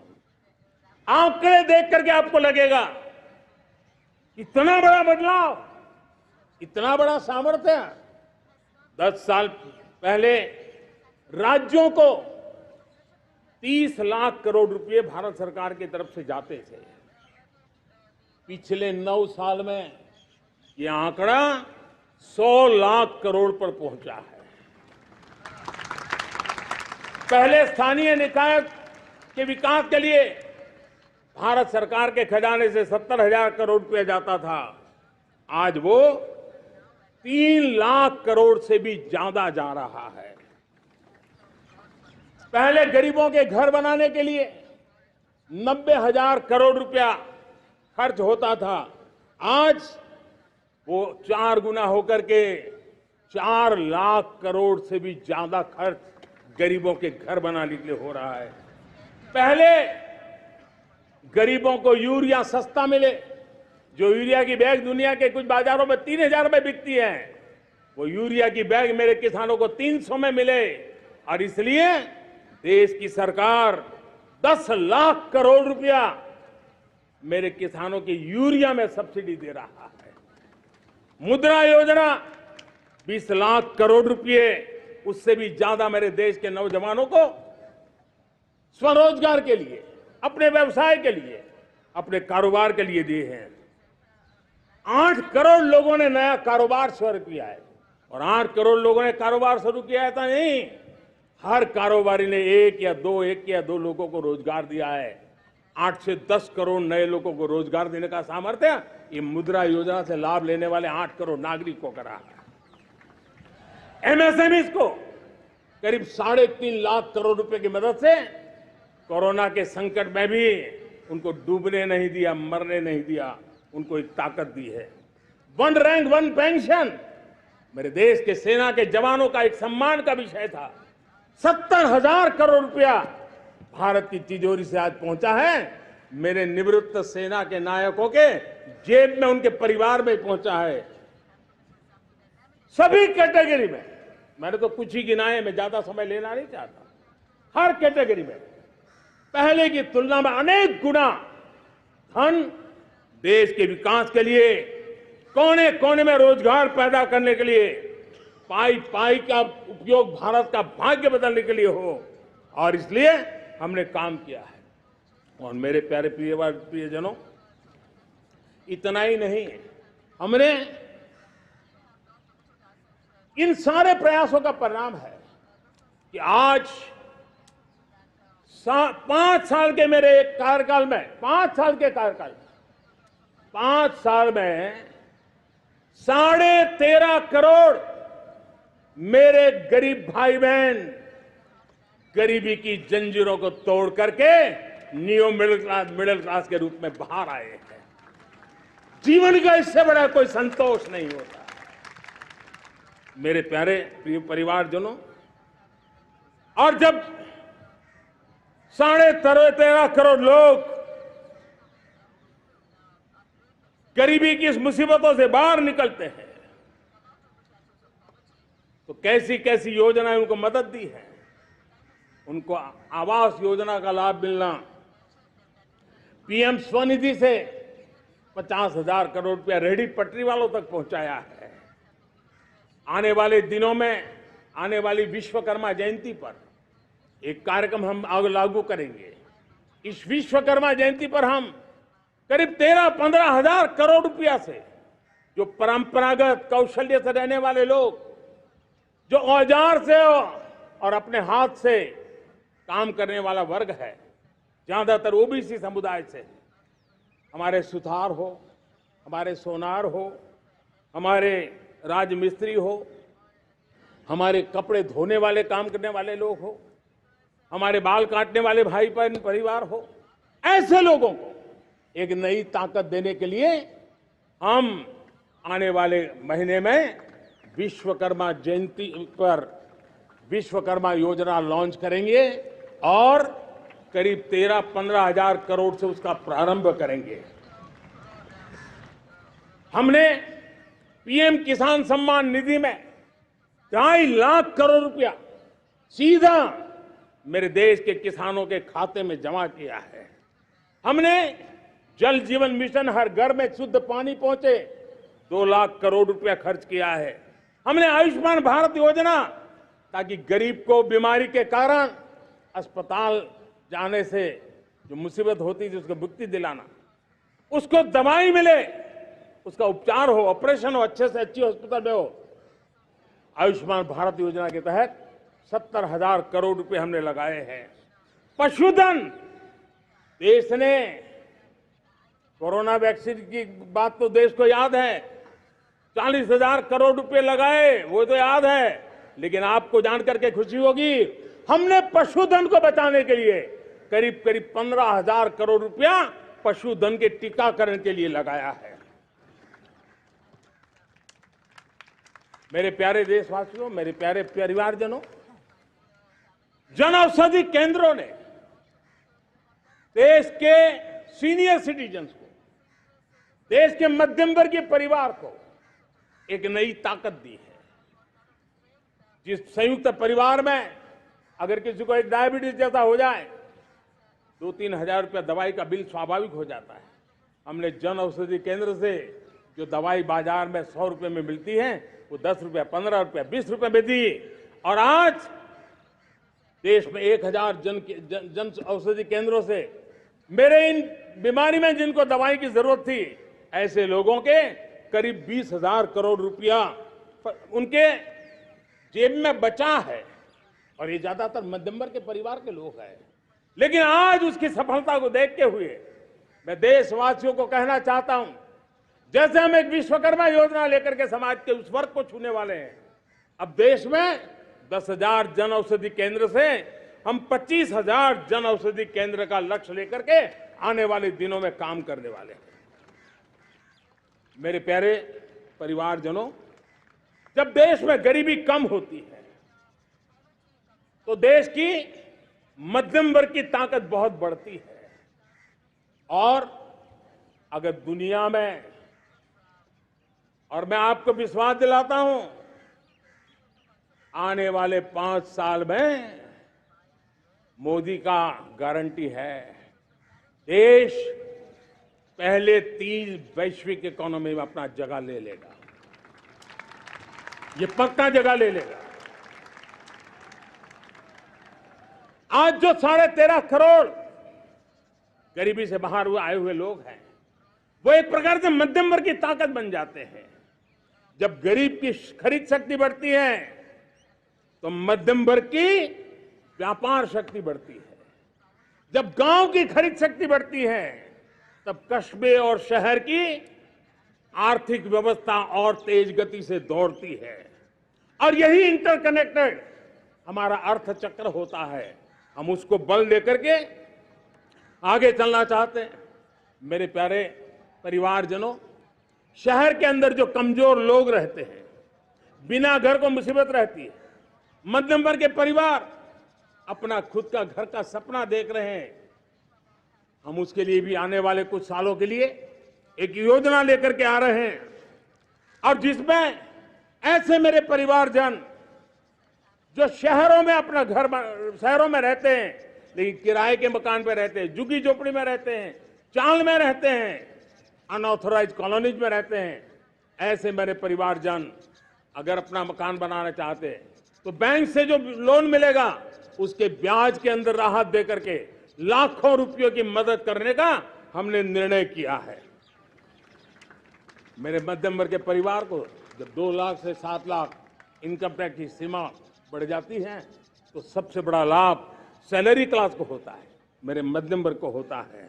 इंटरनेट का डेटा बहुत महंगा था 2014 के पहले, आज दुनिया का सबसे सस्ता इंटरनेट का डेटा का खर्चा हो रहा है, हर परिवार के पैसे बच रहे हैं। मेरे प्यारे परिवारजनों, विश्व कोरोना के बाद अभी तक उभर नहीं पाया है। युद्ध ने फिर एक नई मुसीबत पैदा की है। आज दुनिया महंगाई के संकट से जूझ रही है। पूरी दुनिया की अर्थव्यवस्था को महंगाई ने दबोच के रखा है। हम भी दुनिया से जिन सामान की जरूरत होती है लाते हैं, तो हमें सामान तो इंपोर्ट करते हैं, हमारा दुर्भाग्य है कि हमें महंगाई भी इंपोर्ट करनी पड़ती है, क्योंकि पूरी दुनिया को महंगाई ने जकड़ के रखा है। लेकिन मेरे प्यारे परिवारजनों, भारत ने महंगाई को नियंत्रित रखने के लिए भरसक प्रयास किए हैं। पिछले कालखंड की तुलना में हमें कुछ सफलता भी मिली है, लेकिन इतने से संतोष नहीं मान सकते। दुनिया से हमारी चीजें अच्छी है, इतने बात से हम सोच नहीं सकते। मुझे तो मेरे देशवासियों को महंगाई की बोझ कम से कम हो, इस दिशा में और भी कदम उठाने हैं और हम उस कदम को उठा के रहेंगे। मेरा प्रयास निरंतर जारी रहेगा। मेरे प्यारे परिवारजनों, आज देश अनेक क्षमताओं को लेकर के आगे बढ़ रहा है। देश आधुनिकता की तरफ आगे बढ़ने के लिए काम कर रहा है। आज देश रिन्यूएबल एनर्जी पे काम कर रहा है। आज देश ग्रीन हाइड्रोजन पे काम कर रहा है। देश की स्पेस पे क्षमता बढ़ रही है, तो देश की डीप सी मिशन में भी सफलता के साथ आगे चल रहा है। देश में रेल आधुनिक हो रही है, तो वंदे भारत बुलेट ट्रेन भी आज देश के अंदर काम कर रही है।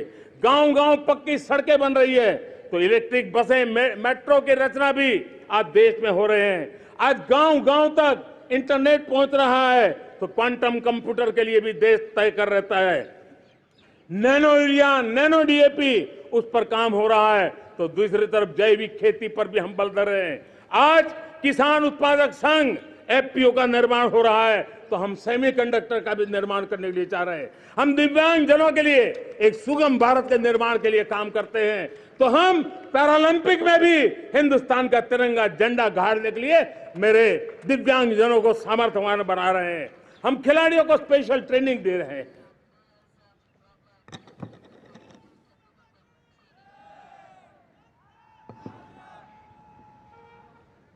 आज भारत पुरानी सोच, पुराने ढर्रे को छोड़ करके लक्ष्यों को तय करके लक्ष्यों को प्राप्त करने की राह से चल रहा है। और जब मैं कहता हूं ना कि जिसका शिलान्यास हमारी सरकार करती है, उसका उद्घाटन भी हमारे कालखंड में करते हैं। इन दिनों जो मैं शिलान्यास कर रहा हूं ना, आप लिख के रखिए, उसके उद्घाटन भी आप सबने मेरे नसीब में ही छोड़े हुए हैं। हमारी कार्य संस्कृति बड़ा सोचना, दूर का सोचना, सर्वजन हिताय सर्वजन सुखाय सोचना, यह हमारी कार्यशैली रही है। और सोच से भी ज्यादा, संकल्प से भी ज्यादा हासिल कैसे करना, इस ऊर्जा के साथ हम काम करते हैं। हमने आजादी के काल अमृत महोत्सव में 75,000 अमृत सरोवर बनाने का संकल्प किया था। उस समय हमने हर जिले में 75 अमृत सरोवर बनाना संकल्प किया था। करीब 50-55 हजार अमृत सरोवर की कल्पना की थी, लेकिन आज करीब 75,000 अमृत सरोवर का काम निर्माण हो रहा है। ये अपने आप में बहुत बड़ा काम हो रहा है। जनशक्ति और जल शक्ति की ताकत भारत के पर्यावरण की रक्षा में भी काम आने वाली है। 18,000 गांवों तक बिजली पहुंचाना, जनधन बैंक खाते खोलना, बेटियों के लिए शौचालय बनाना, सारे टारगेट समय के पहले पूरी शक्ति से पूरे करेगा। और जब भारत ठान लेता है तो उसे पूरा करके रहता है। ये हमारा ट्रैक रिकॉर्ड कहता है। 200 करोड़ वैक्सीनेशन का काम, दुनिया हमें जब पूछती है 200 करोड़ सुनती है, उनकी आंखें फट जाती है। इतना बड़ा काम ये मेरे देश के आंगनवाड़ी वर्कर, हमारी आशा वर्कर, हमारी हेल्थ वर्कर, उन्होंने करके दिखाया। यह मेरे देश का सामर्थ्य है। 5G को रोल आउट किया, दुनिया में सबसे तेज गति से 5G रोल आउट करने वाला मेरा देश है। 700 से अधिक जिलों तक अब पहुंच चुके हैं और अब 6G की भी तैयारी कर रहे हैं। हमने टास्क फोर्स बना दिया है। रिन्यूएबल एनर्जी, हम टारगेट से पहले चले हैं। हमने रिन्यूएबल एनर्जी 2030 का जो टारगेट तय किया था, 21-22 में इसको पूरा कर दिया। हमने इथेनॉल में 20% ब्लेंडिंग की बात कही थी, वो भी हमने समय से 5 साल पहले पूरा कर दिया। हमने $500 बिलियन के एक्सपोर्ट की बात की थी, वो भी समय के पहले $500 बिलियन से ज्यादा कर दिया।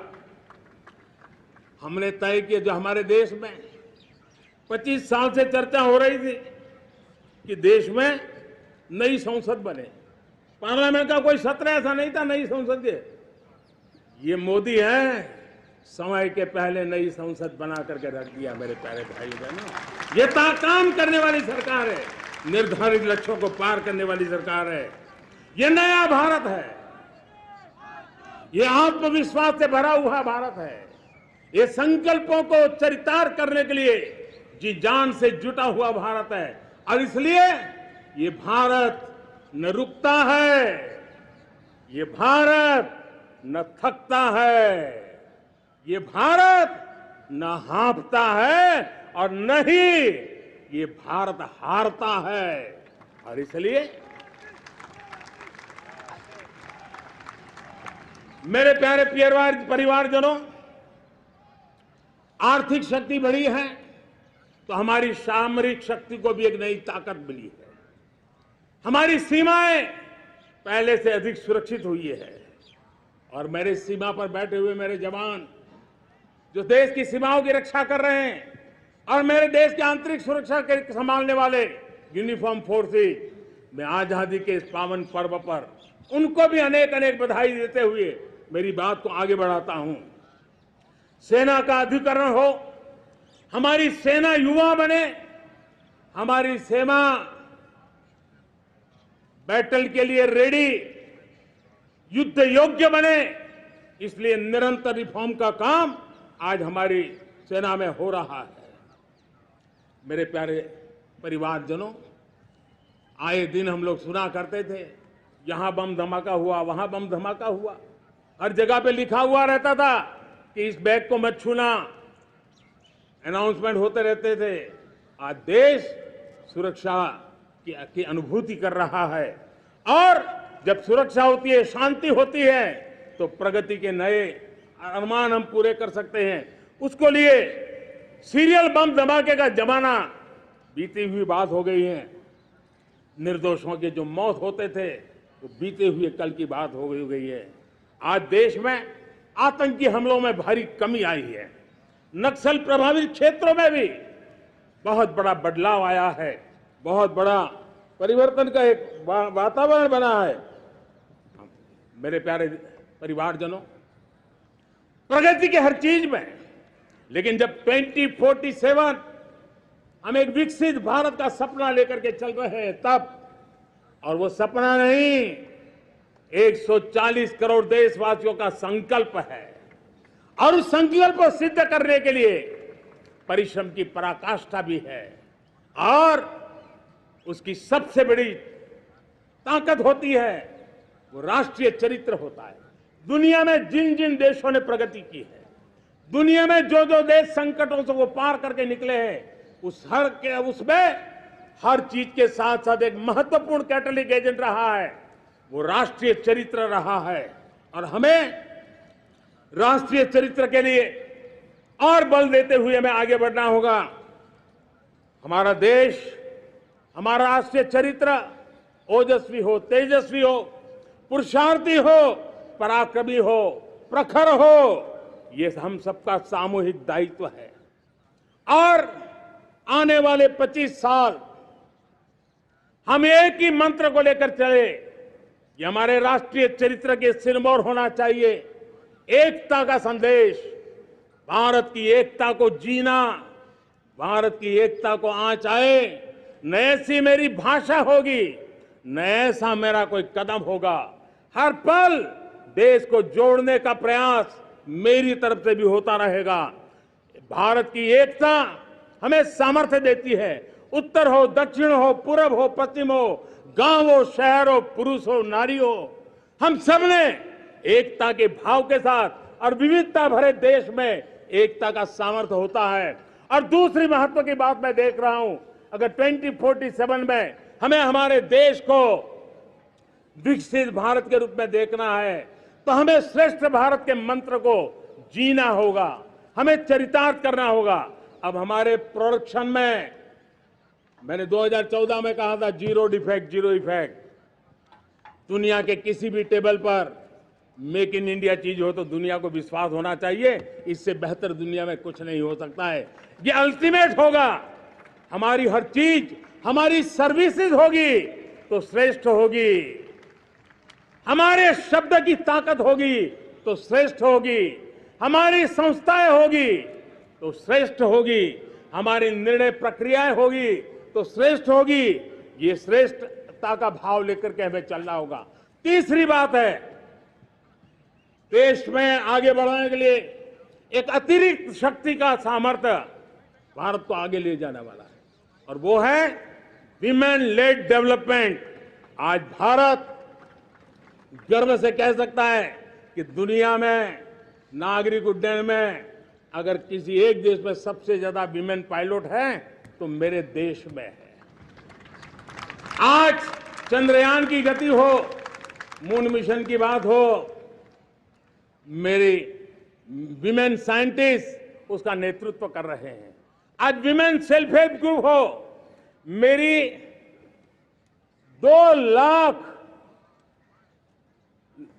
2 करोड़ लखपति दीदी का लक्ष्य लेकर के आज विमेन सेल्फ हेल्प ग्रुप पे हम काम कर रहे हैं।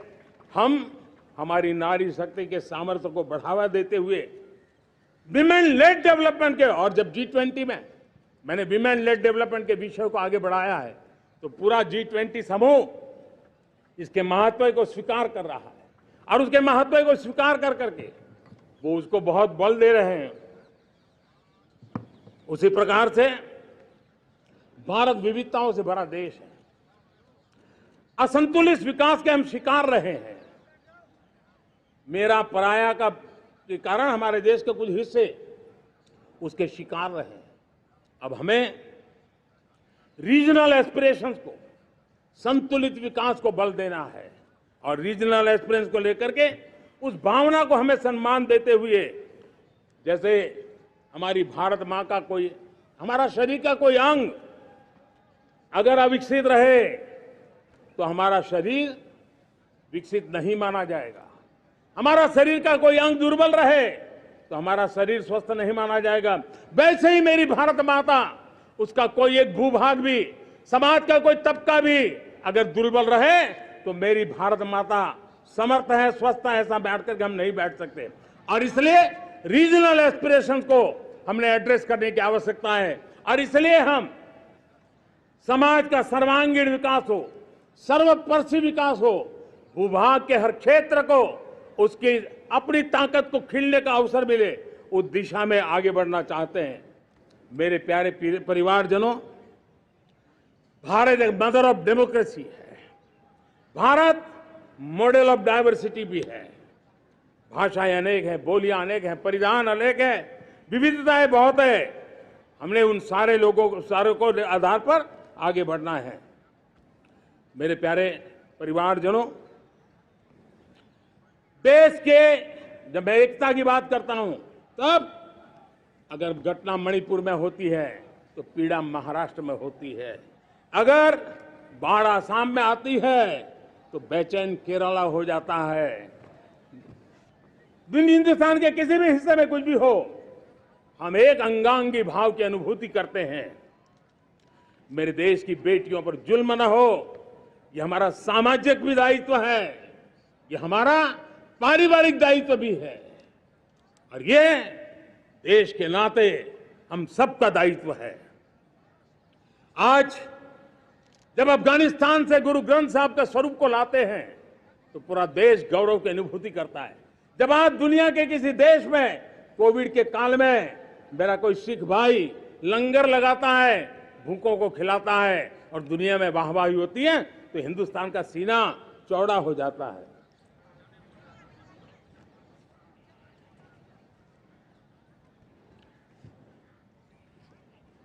मेरे प्यारे परिवारजनों,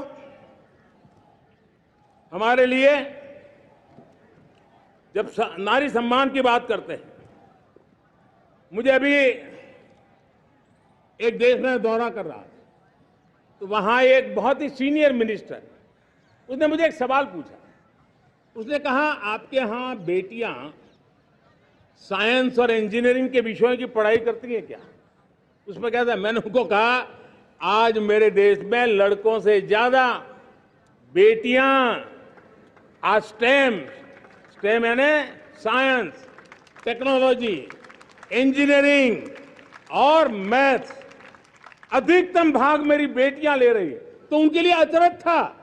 ये सामर्थ्य आज हमारे देश का देख रहा है। मेरे प्यारे परिवारजनों, आज 10 करोड़ महिलाएं विमेन सेल्फ हेल्प में जुड़ी हुई है, और विमेन सेल्फ हेल्प ग्रुप के साथ आप गांव में जाएंगे तो आपको बैंक वाली दीदी मिलेगी, आपको आंगनवाड़ी वाली दीदी मिलेगी, आपको दवाई देने वाली दीदी मिलेगी, और अब मेरा सपना है 2 करोड़ लखपति दीदी बनाने का, गांव में 2 करोड़ लखपति दीदी, और इसके लिए एक नया अभिगम भेजा।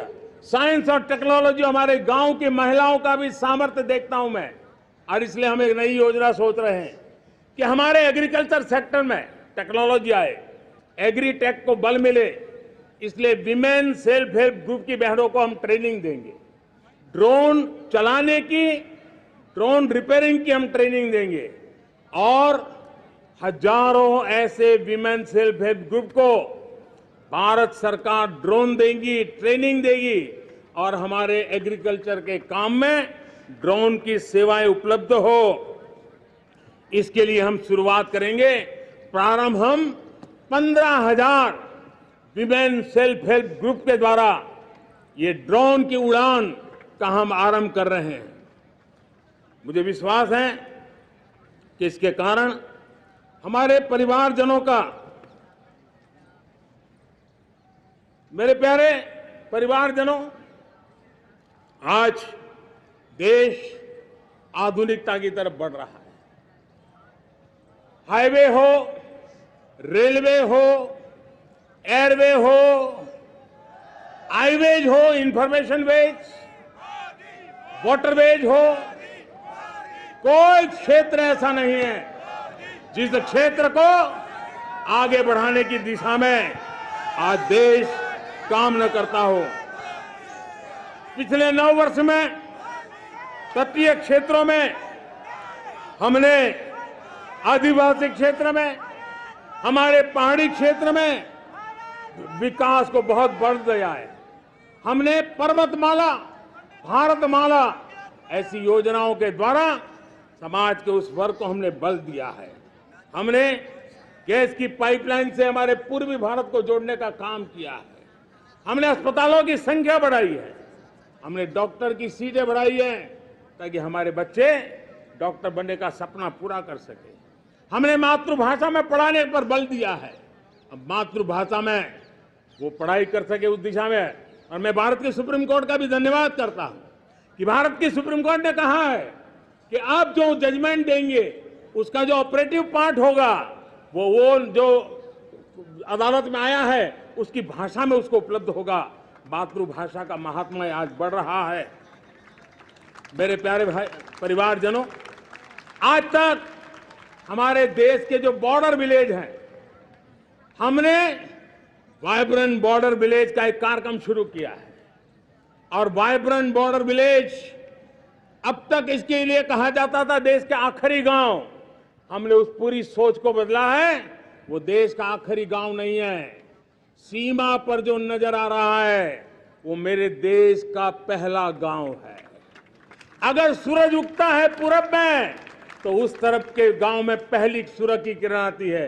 अगर सूरज ढलता है तो इस तरफ के गांव में आखिरी किरण उसका लाभ मिलता है। ये मेरे पहले गांव है और मुझे खुशी है कि आज मेरे इस कार्यक्रम के विशेष मेहमान, ये जो पहले गांव है, सीमावर्ती गांव है, उसके 600 प्रधान आज इस लाल किले की प्राचीर के इस महत्वपूर्ण कार्यक्रम का हिस्सा बनने के लिए आए। पहली बार वो इतनी दूर तक आए हैं, नए संकल्प और सामर्थ्य के साथ जुड़ने के लिए आया है। मेरे प्यारे परिवारजनों, हमने संतुलित विकास के लिए एस्पिरेशनल डिस्ट्रिक्ट, एस्पिरेशनल ब्लॉक की कल्पना की और आज उसके सुखद परिणाम मिल रहे हैं। आज राज्य के जो नॉर्मल पैरामीटर्स हैं, जो एस्पिरेशनल डिस्ट्रिक्ट कभी बहुत पीछे थे, वो आज राज्य में भी अच्छा करने लग गए हैं। और मुझे विश्वास है कि आने वाले दिनों में ये हमारे आकांक्षी जिले, हमारे आकांक्षी बॉल अवश्य आगे बढ़ेंगे। जैसे मैंने कहा था, भारत का चरित्र की चर्चा कर रहा था, तो मैंने पहला कहा था भारत की एकता, दूसरा कहा था भारत श्रेष्ठता की तरफ बल दें, तीसरा कहा था विमेन लेड डेवलपमेंट की मैंने बात कही थी। और मैं आज एक बात और कहना चाहता हूं कि हम जैसे रीजनल एस्पिरेशन, मैंने चौथी बात कही थी, पांचवी महत्व की बात, और भारत ने उस दिशा में जाओ, और वो है हमारा राष्ट्रीय चरित्र विश्व मंगल के लिए सोचने वाला होना चाहिए। हमें देश को इतना मजबूत बनाना है जो विश्व मंगल के लिए भी अपनी भूमिका अदा करे। और आज कोरोना के बाद मैं देख रहा हूं जिस प्रकार से संकट की घड़ी में देश ने दुनिया की मदद की, उसका परिणाम है कि आज दुनिया में हमारा देश एक विश्व मित्र के रूप में, विश्व का अटूट साथी के रूप में आज मेरे देश की पहचान बनी है। हमें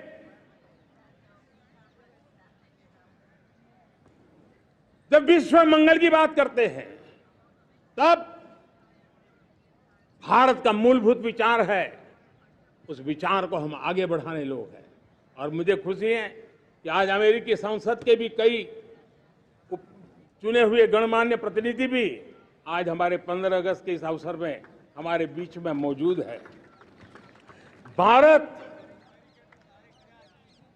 की सोच कैसी है, हम विश्व मंगल की बात को कैसे आगे बढ़ाते हैं। अब देखिए, हम जब सोचते हैं तो क्या कहते हैं, हमने दुनिया के सामने ये दर्शन रखा है और दुनिया उस दर्शन को लेकर के हमारे साथ जुड़ रही है। हमने कहा one sun, one world, one grid. Renewable energy के क्षेत्र में एक बहुत बड़ा हमारा स्टेटमेंट है, आज दुनिया उसको स्वीकार कर रही है। कोविड के बाद हमने दुनिया को कहा हमारा अप्रोच होना चाहिए वन अर्थ, वन हेल्थ। समस्याओं का समाधान तभी होगा जब मानव को, पशु को, पौधे को बीमारी के संबंध में समान रूप से एड्रेस किया जाएगा, तब जाकर के हम करेंगे। हमने G20 समिट के लिए दुनिया के सामने कहा है one world, one family, one future. इस सोच को लेकर के चल रहे हैं। हमने क्लाइमेट को लेकर के दुनिया जो संकट से जूझ रही है, हमने रास्ता दिखाया है। लाइफ मिशन लॉन्च किया है, लाइफस्टाइल फॉर एनवायरनमेंट। हमने दुनिया के सामने इंटरनेशनल सोलर अलायंस बनाया और आज दुनिया के कई देश इंटरनेशनल सोलर अलायंस का हिस्सा बन रहे हैं। हमने बायोडायवर्सिटी का महत्व देखते हुए बिग कैट अलायंस की व्यवस्था को हमने आगे बढ़ाया है। हमने प्राकृतिक आपदा के कारण, ग्लोबल वार्मिंग के कारण इंफ्रास्ट्रक्चर का जो नुकसान होता है, उसके लिए दूरगामी व्यवस्थाओं की जरूरत है और इसलिए coalition for disaster resilient infrastructure CDRI एक समाधान के रूप में दुनिया को दिया है। विश्व आज समुद्रों को संघर्ष का केंद्र बना रहा है, तब हमने दुनिया को सागर का प्लेटफॉर्म दिया है जो वैश्विक समुद्रिक शांति की गारंटी बन सकता है। हमने पारंपरिक चिकित्सा पद्धतियों को बल देते हुए WHO का एक ग्लोबल लेवल का सेंटर हिंदुस्तान में बनाने की दिशा में काम किया है। हमने योग और आयुष के द्वारा विश्व कल्याण और विश्व के स्वस्थता की दिशा में काम किया है और आज भारत विश्व मंगल की मजबूत नींव डाल रहा है। इस मजबूत नींव को आगे बढ़ाना हम सबका काम है, हम सबकी जिम्मेवारी है। मेरे प्यारे परिवारजनों, सपने अनेक है, संकल्प साफ है, नीतियां स्पष्ट हैं, नीयत के सामने कोई सवाल या निशान नहीं है, लेकिन कुछ सच्चाइयों को हमें स्वीकार करना पड़ेगा और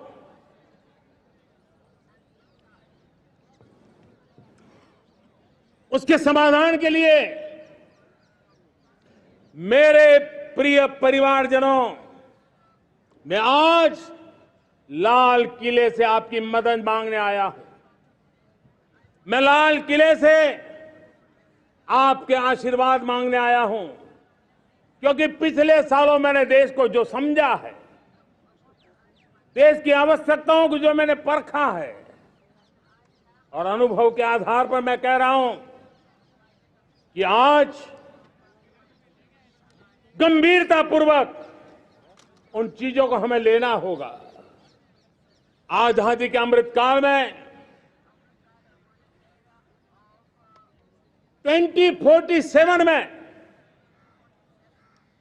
जब देश आजादी के 100 साल मनाएगा, उस समय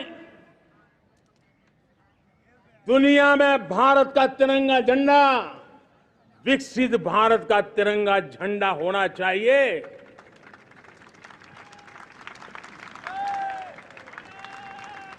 रत्ती भर भी हमें रुकना नहीं है, पीछे नहीं हटना है और इसके लिए शुचिता, पारदर्शिता और निष्पक्षता, ये पहली मजबूती की जरूरत है। हमें उस मजबूती को जितना ज्यादा खाद पानी दे सकते हैं, संस्थाओं के माध्यम से दे सकते हैं, नागरिक के नाते दे सकते हैं, परिवार के नाते दे सकते हैं, ये हमारा सामूहिक दायित्व होना चाहिए। और इसलिए पिछले 75 साल का इतिहास देखिए, भारत के सामर्थ्य में कोई कमी नहीं थी। अरे जो देश कभी सोना की चिड़िया कहा जाता था, वो देश क्यों न फिर से उस सामर्थ्य को लेकर के खड़ा हो सकता है। मेरा अटूट विश्वास है साथियों, मेरे प्रिय परिवारजनों, मेरा अखंड अटूट एक निष्ठ विश्वास है कि 2047 में जब देश आजादी के 100 साल मनाएगा, मेरा देश विकसित भारत बन के रहेगा। और ये मैं मेरे देश के सामर्थ्य के आधार पर कह रहा हूं, मेरे उपलब्ध संसाधनों के आधार पर कह रहा हूं और सबसे ज्यादा 30 से कम आयु वाली मेरी युवा शक्ति के भरोसे कह रहा हूं, मेरी माताओं बहनों के सामर्थ्य के भरोसे कह रहा हूं। लेकिन उसके सामने अगर कोई रुकावट है, कुछ विकृतियां पिछले 75 साल में ऐसे घर कर गई है, हमारी समाज व्यवस्था का ऐसा हिस्सा बन गई है कि कभी कभी तो हम आंख भी बंद कर देते हैं। अब आंख बंद करने का समय नहीं है। अगर सपनों को सिद्ध करना है, संकल्प को पार करना है, तो हमें ये आंख मिचौली बंद करके, आंख में आंख मिला करके तीन बुराइयों से लड़ना बहुत समय की मांग है। हमारे देश की सारी समस्याओं की जड़ में भ्रष्टाचार ने दिमक की तरह देश की सारी व्यवस्थाओं को, देश के सामर्थ्य को पूरी तरह नोच लिया है। भ्रष्टाचार से मुक्ति, भ्रष्टाचार के खिलाफ जंग हर इकाई में, हर क्षेत्र में। और मैं देशवासियों, मेरे प्रिय परिवारजनों, ये मोदी के जीवन का कमिटमेंट है। ये मेरे अंतर्गत व्यक्तित्व का एक कमिटमेंट है कि मैं भ्रष्टाचार के खिलाफ लड़ाई लड़ता रहूंगा। दूसरा, हमारे देश को नोच लिया है परिवारवाद ने। इस परिवारवाद ने देश को जिस प्रकार से जकड़ के रखा है, उसने देश के लोगों का हक छीना है। और तीसरी बुराई तुष्टीकरण की है। ये तुष्टीकरण में भी देश के मूलभूत चिंतन को, देश के सर्व समावेशक हमारे राष्ट्रीय चरित्र को दाग लगा दिए हैं, तहस नहस कर दिया है इन लोगों ने।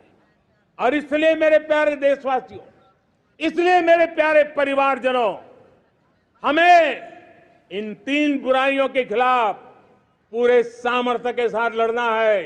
भ्रष्टाचार, परिवारवाद, तुष्टीकरण, ये चुनौतियां हमारे, ये ऐसी चीजें पनपी है जो हमारे देश के लोगों का जो आकांक्षा है उसका दमन करती है। हमारे देश के कुछ लोगों के पास जो छोटा मोटा सामर्थ्य है उसका शोषण करती है। ये ऐसी चीजें हैं जो हमारे लोगों की आशा आकांक्षाओं को सवाल या निशान में गाड़ देती है। हमारे गरीब हो, हमारे दलित हो, हमारे पिछड़े हो, हमारे पसमानदा हो, हमारे आदिवासी भाई बहन हो, हमारी माताएं बहनें हो, हमने सबने उनके हकों के लिए इन तीन बुराइयों से मुक्ति पानी है। हमें भ्रष्टाचार के खिलाफ एक नफरत का माहौल बनाना है। जैसे गंदगी हमें नफरत पैदा करती है ना मन में, गंदगी पसंद नहीं है, ये सार्वजनिक जीवन की इससे बड़ी कोई गंदगी नहीं हो सकती। और इसलिए हमारे स्वच्छता अभियान को एक नया मोड़ ये भी देना है कि हमें भ्रष्टाचार से मुक्ति पानी है। सरकार टेक्नोलॉजी से भ्रष्टाचार की मुक्ति के लिए बहुत प्रयास कर रही है। आपको जानकर के हैरानी होगी, इस देश में पिछले 9 साल में एक काम मैंने ऐसे किया, आंकड़ा सुनोगे तो लोग कहेंगे मोदी ऐसा करता है, जैसे 10 करोड़ लोग करीब करीब जो गलत फायदा उठाते थे वो मैंने रोक दिया। तो आप में से कोई कहेगा आपने लोगों से अन्याय कर दिया। जी नहीं, ये 10 करोड़ कौन लोग थे? ये 10 करोड़ वो लोग थे जिनका जन्म ही नहीं हुआ था और उनके नाम पर उनके विडो हो जाते थे, वो वृद्ध हो जाते थे, वो दिव्यांग हो जाते थे, फायदे लिए जाते थे। 10 करोड़ ऐसे बेनामी जो चीजें चलती थी उसको रोकने का पवित्र काम, भ्रष्टाचारियों की संपत्ति जो हमने जब्त की है ना, वो पहले की तुलना में 20 गुना ज्यादा की है। मेरे प्यारे परिवारजनों, ये आपकी कमाई का पैसा लोग लेकर के भागे थे, 20 गुना ज्यादा संपत्ति को जब्त करने का। और इसलिए लोगों की मेरे प्रति नाराजगी होना बहुत स्वाभाविक है, लेकिन मुझे भ्रष्टाचार के खिलाफ की लड़ाई को आगे बढ़ाना है। हमारे सरकारी व्यवस्था ने पहले कैमरा के सामने तो कुछ हो जाता था, लेकिन बाद में चीजें अटक जाती थी। हमने पहले की तुलना में कई गुना ज्यादा अदालत में चार्जशीट की है और अब जमानतें भी नहीं मिलती हैं, वैसी पक्की व्यवस्था को लेकर के हम आगे बढ़ रहे हैं, क्योंकि हम ईमानदारी से भ्रष्टाचार के खिलाफ लड़ रहे हैं। आज परिवारवाद और तुष्टीकरण, इसने देश का बहुत बड़ा दुर्भाग्य किया है। अब लोकतंत्र में ये कैसे हो सकता है कि पॉलिटिकल पार्टी, और मैं विशेष बल दे रहा हूं पॉलिटिकल पार्टी, आज मेरे देश के लोकतंत्र में एक ऐसी विकृति आई है जो कभी भारत के लोकतंत्र को मजबूती नहीं दे सकती। और वो क्या है बीमारी? परिवारवादी पार्टियां। और उनका तो मंत्र क्या है? Party of the family, by the family and for the family.